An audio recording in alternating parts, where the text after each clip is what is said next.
आपण प्रार्थना करूया. हे सर्वसमर्थ थोर आणि पैशाश परमेश्वरा देव बाप्पा, तू महान सैन्याश परमेश्वर आहेस. तूच काय ते जिवंत देव आहेस. तुझं वाचून अन्य कोणी देव नाही.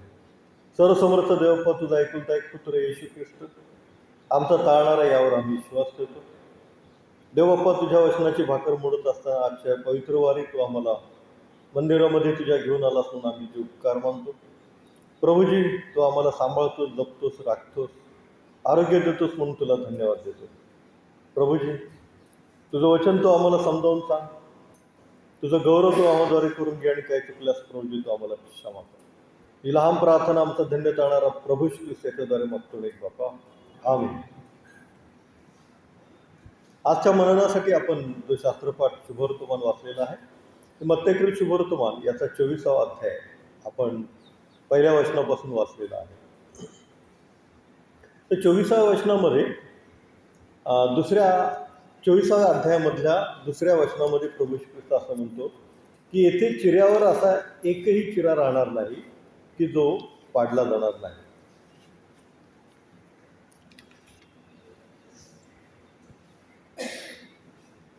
यरुशलेममध्ये देवाचं मंदिर आहे, सलमोन राजाने बांधलेलं मंदिर. अतिशय भव्य, दिव्य, मोठं असं मंदिर आहे. आणि हे जे मंदिर आहे ते उपासनेसाठी लोक वापरत असत आणि लोकांची मदार किंवा भिस्त त्या मंदिरावर असेल की हे मंदिर आम्हाला वाचवेल, हे मंदिर आम्हाला तारेल, हे मंदिरच आमचं संरक्षण करेल. परंतु प्रभू येशू ख्रिस्त म्हणतो की मंदिरापेक्षा श्रेष्ठ असा कोणी एक आहे. मंदिरापेक्षा श्रेष्ठ जो आहे तो प्रभू येशू ख्रिस्त आहे, तो परमेश्वर आहे.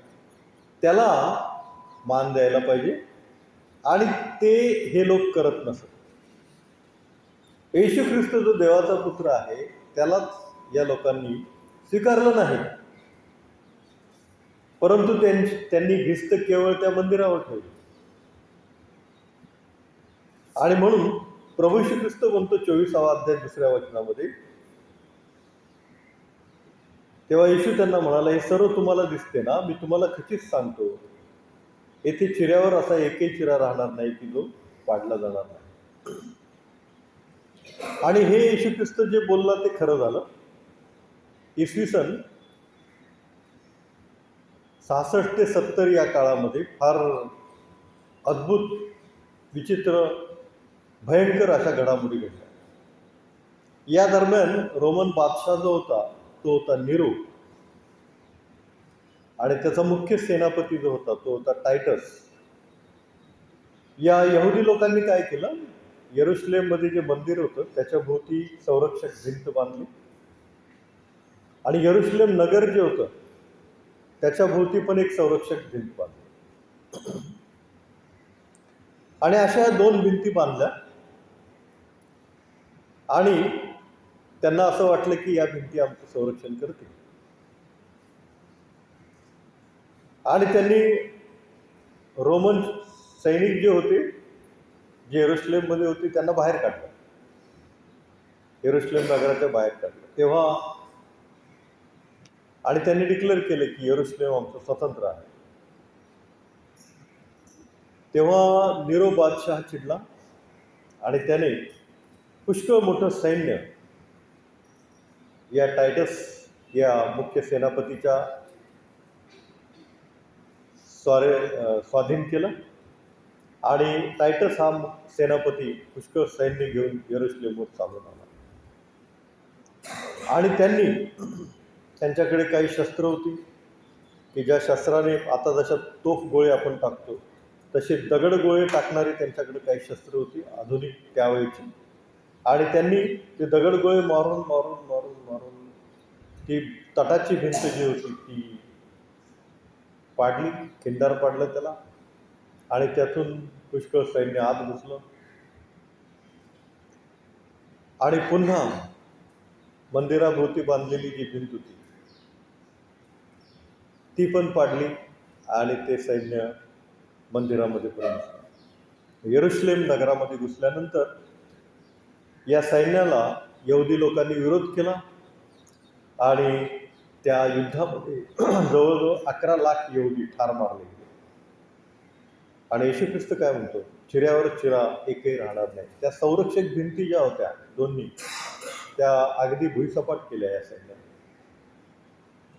आणि मंदिराच्या पण भिंती काही पाडल्या आणि लोकांचे खूप हाल झाले. 11 लाख यहुदी लोक ठार मारले आणि 1 लाख गरोदर स्त्रिया आणि लहान मुलं हे कैद करून नेण्यात आले.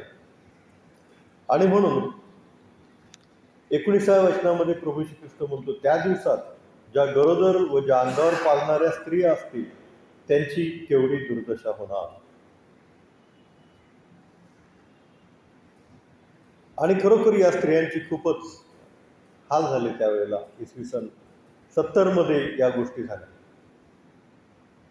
आणि प्रभू श्री ख्रिस्तांनी बोललेला प्रत्येक शब्द खरा, वचन खरा. आकाश पृथ्वी नाही शेवतील, परंतु देवाचं वचन नाही सोडणार नाही. गवत सुकते, फूल कोमेजते, परंतु देवाचं वचन सर्व काळ टिकते. देवाची स्तुती असो. एक एक शब्द येशू ख्रिस्ताचा खरा आहे. इथं आणखी एक वचन आहे, 28वं वचन, 24वा अध्याय 28वं वचन, जेथे प्रेत असेल तेथे गिधाडे जमतील. जेथे प्रेत असेल तेथे गिधाडे जमतील.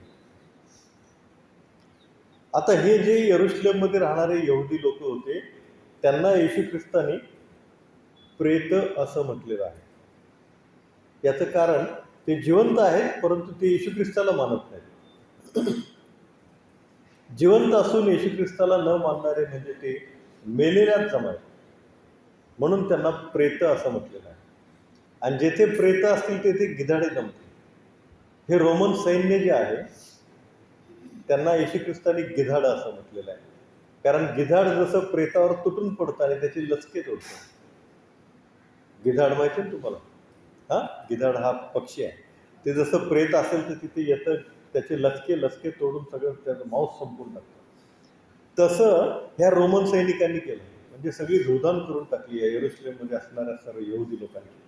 11 लाख लोकांना ठार मारून टाकलं. आणि म्हणून येशू ख्रिस्त 28व्या वचनामध्ये 24वा अध्याय यामध्ये म्हणतो, जेथे प्रेत असेल तेथे गिधाडे जमतील. हे यहुदी लोक येशू ख्रिस्ताला न मानणारे, जिवंत असतानाच मेलेल्या समान आहेत. ते प्रेता समान आहेत. आणि ते प्रेता समान आहेत म्हणून तिथं गिधाडं जमतील, म्हणजे रोमन सैन्य जमेल, असं येशू ख्रिस्ताने आधीच काय केलेलं आहे, भविष्य केलेलं आहे. आणि ते खरं झालं. इसवी सन 70 मध्ये निरो बादशाहने या सर्व लोकांची पूर्ण वाट लावून टाकली. आणि हे होण्याचं कारण काय? हे होण्याचं कारण की त्यांनी येशू ख्रिस्ताला ओळखलं नाही. त्यांनी येशू ख्रिस्ताला तो देवाचा पुत्र आहे हे मानलं नाही. त्यांनी येशू ख्रिस्ताला वधस्तंभावर दिलं. त्यांनी येशू ख्रिस्ताला ठार मारलं.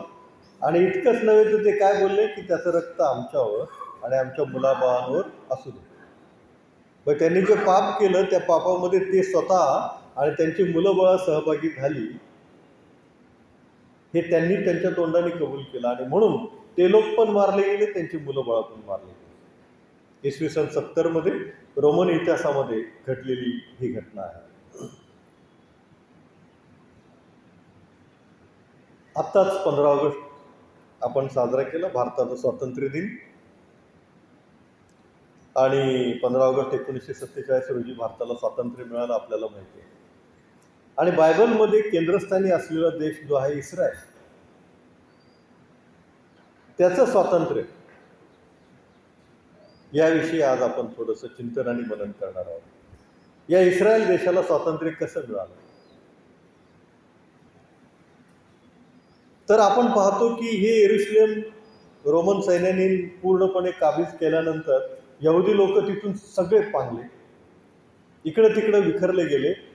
जे काय राहिले होते, वाचले होते, बाहेर इकडं तिकडं होते, यरुशलेमच्या बाहेर ते दुसरीकडे पळून गेले. ख्रिस्ती येशू ख्रिस्ताला मानणारे लोक तर तिथे कमीच होते. आधीच या यहुद्यांनी त्यांना हाकलून लावलेलं होतं. आणि ते सुवार्थेसाठी बाहेर पडले होते आणि ते सुवार्थ सांगण्यासाठी बाहेरच्या देशांमध्ये फिरत होते. फॉर एक्झाम्पल संत पॉल वगैरे. पेत्र, हे सगळे बाहेरच्या देशांमध्ये गेले. तिथं असणारे यहुदी ठार मारले गेले, उरलेले पळून गेले. जे बाकीच्या बाहेरच्या यरुशलेमच्या बाहेर आहेत ते आणखी दुसऱ्या देशांमध्ये वगैरे पळून गेले.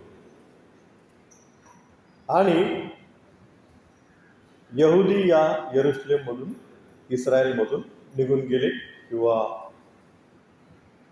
सोडून गेले. हा देश आता त्यांचा राहिला नाही. मग त्याच्यावर काही वर्षानंतर पॅलेस्टाईननी वगैरे कब्जा केला.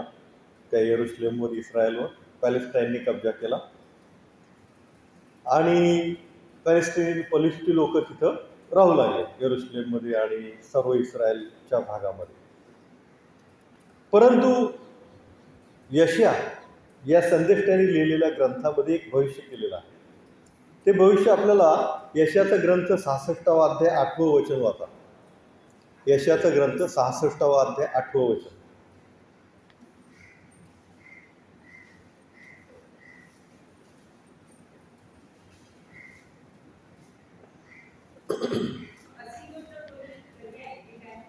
असे कधी कोणी ऐकले आहे काय? अशी गोष्ट कोणी पाहिली आहे काय? देश एका दिवसात जन्म पावतो काय? राष्ट्र एका क्षणात जन्मास येते काय? हा, बस. राष्ट्र एका दिवसात जन्म पावते काय? एका दिवसात. परमेश्वर म्हणतो मी राष्ट्र निर्माण करेन, एका दिवसात देश निर्माण करेन, एकाच दिवसात, विदिन 1 डे. हे जे यशयाने केलेलं भविष्य आहे, यशया 66वा अध्याय 8व्या वचनात, ते वचन येशू ख्रिस्ताचं, परमेश्वराचं वचन आणि वचन सत्य आहे. त्याच्यामध्ये अजिबात डावीकडं उजवीकडं हालायला काही चान्स नाही. आता हे वचन कसं सत्य झालं ते आपण पाहूया. एका दिवसात मी राष्ट्र निर्माण करेन, असं प्रभू ख्रिस्त किंवा परमेश्वर यशया 66वा अध्याय 8व्या वचनामध्ये म्हणत आहे. म्हणजे एका दिवसात राष्ट्र जन्म घेते असं कधी कोणी पाहिलं आहे काय? हा, म्हणजे एका दिवसात परमेश्वराने राष्ट्र निर्माण करायचं ठरवलेलं आहे. कुठलं राष्ट्र निर्माण करायचं ठरवलेलं आहे ते आपण पाहू. इस्रायल हे राष्ट्र एका दिवसात निर्माण करायचं ठरवलेलं आहे परमेश्वराने. आता काय झालं आपण बघितलं, इसवी सन 70 निरो बादशाहच्या काळात सर्व कत्तल झालेले, सर्व मारले गेले आणि सर्व पांगले गेले इकडे इतस्तता. आणि तो इस्रायल देश हा राहिला नाही. इथं दुसरे लोक नंतर हळूहळू पलिष्ठी लोक वगैरे येऊन राहिले, यहुदी लोक पांगले गेले. नंतर काय झालं, 1941 ते 1945, म्हणजे जवळजवळ इसवी सन 70च्या नंतर 1900 वर्ष हे असंच चाललं. इस्रायल लोक बाहेर बाहेर बाहेर. इस्रायल देशच नाही. लोकांचा, सगळ्या जगाचा विरोध होता. इस्रायल नकोच, देशच नको, पॅलेस्टाईन देशच असो. आणि 1941 ते 45 दुसरं महायुद्ध झालं. की तो महायुद्ध झाला, दुसरं महायुद्ध. आपल्याला माहिती आहे हिटलर हा दुसऱ्या महायुद्धामध्ये जर्मनीकडून होता आणि त्याने इंग्लंडवर खूप बॉम्बिंग केलं. इंग्लंडचे पंतप्रधान तेव्हा होते विन्स्टन चर्चिल. आणि इंग्लंडवर भयंकर बॉम्बिंग होत असताना इंग्लंडची दशा थोडीशी नाजूक आणि कमकुवत अशी झाली होती. तेव्हा असं झालं की एक यहुदी माणूस होता, त्याचं नाव केम वाईजमॅन, CHAIM, केम, WEIZMAN, वाईजमॅन. केम वाईजमॅन हा यहुदी होता. आणि त्याने काय केलं, तो फार हुशार होता यहुदी माणूस. तो पुष्कळ फिरलेला होता, समुद्रातून वगैरे इकडे तिकडे पुष्कळ फिरलेला होता. आणि मिलिटरीची त्याला पुष्कळ माहिती होती. कुठला भाग कुठे आहे, कुठलं बेट कुठे आहे, कुठल्या बेटावर काय शस्त्रास्त्र ठेवू शकतो आणि कुठल्या बेटावरून कुठल्या देशांवर मारा करू शकतो, याची सगळी इत्थंभूत माहिती या केम वाईजमन या मनुष्याला, यहुद्याला होती. आणि तो मग इंग्लंडमध्ये गेला, विन्स्टन चर्चिलला तो भेटला आणि त्यांना धीर दिला. आणि त्याने पुष्कळ युद्धाची माहिती विन्स्टन चर्चिल आणि त्यांच्या मिलिटरी अधिकाऱ्यांना दिली, केम वाईजमॅन. आणि त्या माहितीच्या आधारे हे जर्मनचं आक्रमण थोपवू पण शकले थोडंफार, आणि इतर राष्ट्र जी होती त्यांच्यावर हल्ला पण करू शकले, की जेणेकरून दुसरी राष्ट्र पण आणखी इंग्लंडवर जर आली असती हल्ल्याला आणि जर्मनचा हल्ला सुरू आहे तर इंग्लंड नेस्तनाबूत झाला. आणि म्हणून दुसऱ्या राष्ट्रांचा हल्ला थोपवायचा आणि जर्मनीचा पण हल्ला थोपवायचा, यासाठी केम वाईजमॅन या यहुद्यांनी दिलेल्या ज्या आयडियाज होत्या त्या विन्स्टन चर्चिल इंग्लंड आणि त्यांचे मिलिटरी अधिकारी यांनी वापरल्या आणि त्यात ती यशस्वी झाली. आणि मग आपल्याला माहिती आहे की इंग्लंड शरण येत नाही म्हणून जर्मन दुसरीकडे गेला, हिटलर दुसऱ्या देशाकडे गेला, फ्रान्स त्यांनी आधीच जिंकला होता, रशियाकडे गेला आणि रशियामध्ये त्याचा नाश झाला. आणि नंतर हिटलरने सुसाईड केलं, गोळी मारून घेतली, आपल्याला माहिती आहे. आणि नंतर 1945 हे दुसरं महायुद्ध संपलं, थांबलं. पुष्कळ नाश झाला होता, पुष्कळ विनाश झाला होता इंग्लंडचा, आणि त्यातून ते स्थिर स्थावर होऊ लागले होते. कारण जवळजवळ एका दिवसाला 500 विमानं बॉम्बिंग करत होते इंग्लंडवर जर्मनचे. आणि नंतर मग जेव्हा ते 45 नंतर इंग्लंडचा देश थोडा स्थिर स्थावर होऊ लागला, त्यानंतर त्यांना आठवण झाली क्वीन एलिझाबेथला आणि इंग्लंडच्या पंतप्रधानांना वगैरे आठवण झाली की आपल्याला केम वाईजमॅन या माणसाने काय केली होती, मदत केली, नाही का. तर आपण काय करूया, त्याचा सत्कार करूया. तो पार्लमेंटमध्ये ठराव मांडला, कुणाचा सत्कार करायचा आहे, यहुदी माणूस केम वाईजमॅन याचा काय करायचा आहे, सत्कार करायचा. का बरं? त्यांनी दुसऱ्या महायुद्धामध्ये इंग्लंडला पुष्कळ हेल्प केली, कारण त्याला पुष्कळ ज्ञान होतं आणि त्यांनी नेव्हल बेसिस, मिलिटरी बेसिस कुठे उभारायचे आणि कुठल्या देशावर कसा हल्ला करायचा की जेणेकरून दुसऱ्या देशांचं आक्रमण तुमच्यावर होणार नाही, इंग्लंड पूर्ण नेस्तनाबूत होणार नाही, हे कसं करता येईल याची आयडिया त्यांनी दिली होती. आणि मग त्या पार्लमेंटमध्ये ठराव मंजूर झाला की केम वाईजमॅनचा सत्कार करायचा. आणि नंतर मग त्याला बोलवण्यात आलं आणि त्याचा सत्कार करण्यात आला पार्लमेंटमध्ये, ब्रिटिश पार्लमेंटमध्ये. हे 1946, 1947 या दरम्यान या गोष्टी घडल्या. परंतु त्याचा सत्कार करताना हा केम वाईजमॅन जो यहुदी होता त्याने काय सांगितलं, माझा सत्कार महत्वाचा नाही, मला आमचा देश पाहिजे, आम्हाला काय पाहिजे, इस्रायल देश पाहिजे, इस्रायल देश तो द्या. मग क्वीन एलिझाबेथने ते मान्य केलं त्या पार्लमेंटच्या ठरावामध्ये. आणि मग इस्रायल देश किंवा कमीत कमी यरुशलेम आपण या यहुद्यांना देऊया, असं त्यांनी पार्लमेंटमध्ये ठराव काय केला, मंजूर केला. आणि मग तो ठराव मंजूर झाल्यानंतर काय झालं, तिथं तर पॅलेस्टाईन लोक होते, पॅलेस्टाईन लोक होते, त्यांचं राज्य होतं यरुशलेमवर. आपल्याला माहिती आहे की त्यांनी ते शल्मोनाचं मंदिर पण वरचा घुमट जो आहे तो तोडला आहे आणि तिथे मशिदीचा घुमट केलेला आहे. शल्मोनाचं मंदिर जे होतं ते या वर्षांमध्ये त्यांनी ते केलं. मग काय झालं, 14 मे 1948 रोजी, 45ला युद्ध संपलं 1945ला, 46-47 या पार्लमेंटच्या मिटिंग झाल्या, म्हणजे स्थिर स्थावर जरा दुसऱ्या महायुद्धानंतर झाल्यानंतर 14 मे 1948 रोजी ब्रिटिश मिलिटरी एअरफोर्स हे पूर्णपणे यरुशलेमवर काय केली, विमानांची, हेलिकॉप्टरची छावणी केली तयार, आणि त्यांनी फ्लॅग सोडले, सरेंडर सरेंडर सरेंडर. बलिष्ठी लोकांना काय केले, फ्लॅग सोडले खाली, सरेंडर सरेंडर म्हणून, त्याच्या सगळ्यांचा नाश करून टाकला. आणि असे फ्लॅग सोडल्यानंतर काही तासांनी पूर्ण मिलिटरी त्यांनी यरुशलेममध्ये उतरवली आणि एकही गोळी चालली नाही, एकही माणूस मेला नाही. आणि एकाच दिवसात 14 मे 1948 रोजी एकाच दिवसात यरुशलेम स्वतंत्र झालं. देवाची स्तुती असते. कुठलं भविष्य पूर्ण झालं, यशया 66वा अध्याय 8वं वचन, एका दिवसात राष्ट्र निर्माण करेल, हे जे परमेश्वर बोलला होता ते भविष्य 14 मे 1948 रोजी पूर्ण झालं. आणि देवाचं वचन हे सत्य आहे हे परमेश्वराने कसं पटवून दिलं पहा. एकही माणूस मेला नाही, एकही गोळी चालली नाही, आणि मी एका दिवसात राष्ट्र निर्माण करीन हे परमेश्वराचं वचन परमेश्वराने 14 मे 1948 रोजी इस्रायल म्हणजे यरूशलेम हे इस्रायल देशाला देऊन त्याचं वचन काय केलं, पूर्ण केलं. देवाची स्तुती असते. मग आता यरूशलेम हे यहुदी लोकांना मिळालं, पुष्कळ मोठी गोष्ट झाली. आणि मग इतरस्त पांगलेले यहुदी लोक काय झाले, तिथं आले, यरूशलेममध्ये येऊ लागले.